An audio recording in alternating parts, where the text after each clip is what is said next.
Bueno, básicamente esta es como parte de la historia que quiero contarles. Eh, Cuando yo llevaba aproximadamente 2 años en la institución educativa INEM, me dieron como dirección de grupo un grado sexto. Era un grado 616, tanto recuerdo, y era un grado con unas complejidades bastante interesantes. Los pelados en su mayoría eran extra edad, sí, eran jóvenes de 14, 15 años, 16 años, recuerdo, y ya eran pues chicos que tenían, digamos, mucho conocimiento de la vida, ¿sí? Como uno dice en el argot popular, chicos con mucho mundo, ¿sí?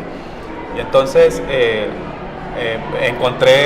pues tuve muchas complejidades con ese grupo. Era un grupo bastante difícil en cuanto a lo disciplinario, comportamiento, el desempeño académico, muy poca responsabilidad frente a sus actividades académicas, y eso implicó que uno como director de grupo pues tuviese que estar frecuentemente abordando esas problemáticas con esos muchachos.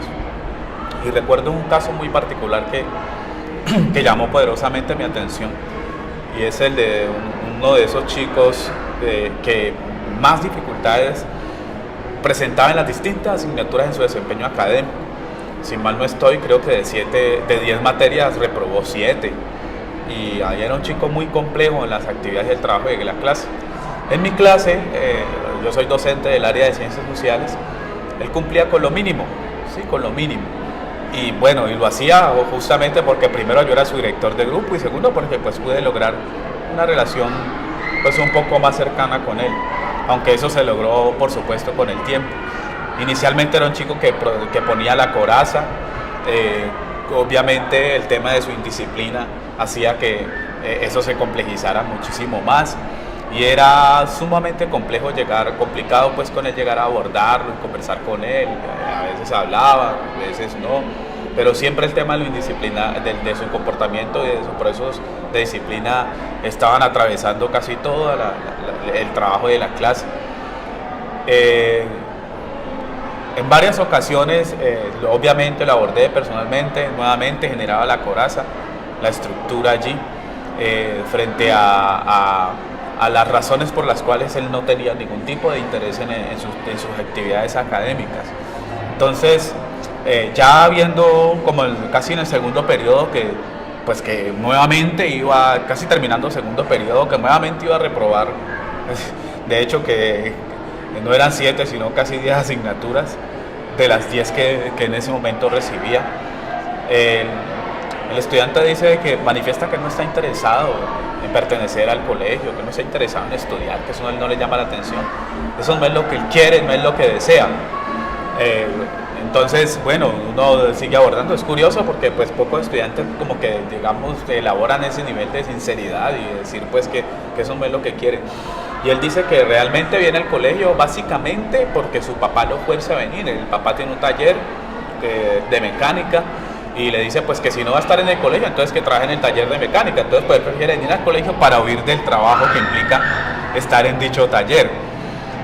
Pero que finalmente no está interesado en nada de lo que la escuela le pueda enseñar, y que por otra parte además pues que en el colegio puede molestar y puede reírse, puede compartir con sus compañeros y hacer todo eso, un proceso de socialización que significa para un joven de alrededor de 15 años el colegio, a pesar de, como le digo, estar apenas en un grado sexto.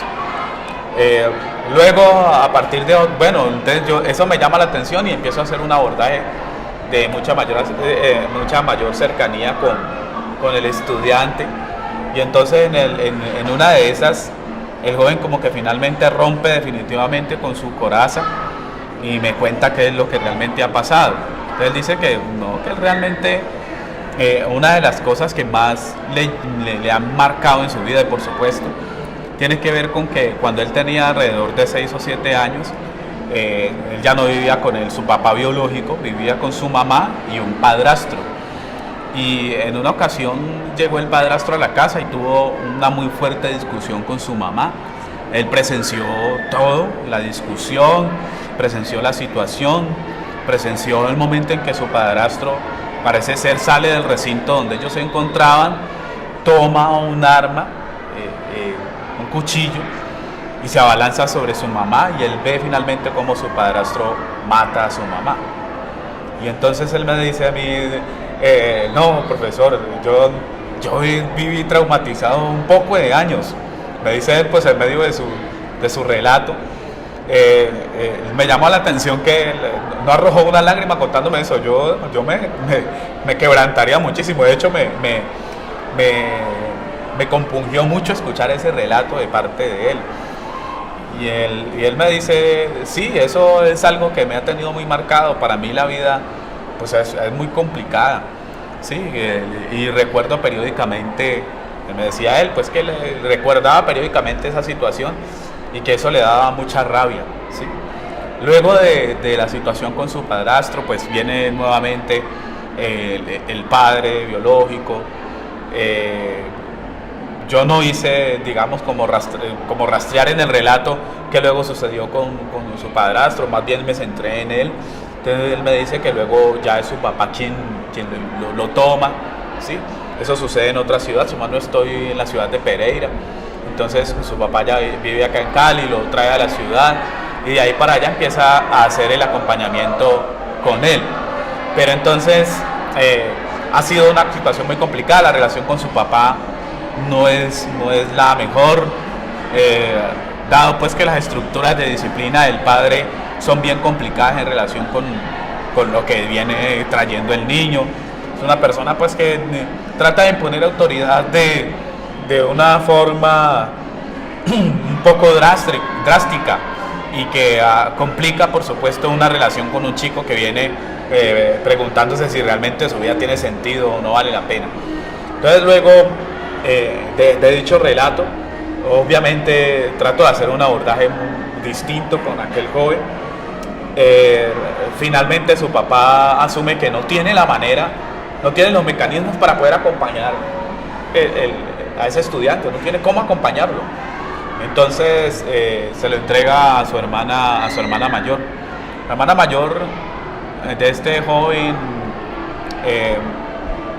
pertenece a una iglesia evangélica y entonces con base en ese miramiento pues ella trata de acercarlo, bueno, a una vida espiritual para que el estudiante pueda, pues no sé, restaurar su relación con las demás personas, yo diré, no sé, con Dios, para que de esa manera también pueda sanar, digamos, esa condición. Sin embargo, yo considero que ese caso desbordó los límites de lo que la escuela específicamente puede llegar a proporcionar a un estudiante. Ese joven decide retirarse de la institución. Ya de hecho su año, hasta en el momento en que inicia el tercer periodo, prácticamente lo tiene reprobado ya. Entonces la hermana considera que lo mejor es que lo retira del colegio para que él pueda completar su bachillerato, validar prácticamente su bachillerato a través de un colegio acelerado, y que finalmente ella lo va a acompañar en su proceso de ahí para allá, su proceso de vida. Entonces son como esos relatos que a uno como docente lo dejan marcado frente al límite, frente a los limitantes que nosotros tenemos como escuela y frente a hasta dónde puede llegar el proceso formativo de las instituciones educativas en relación con las realidades tan complejas que viven los jóvenes.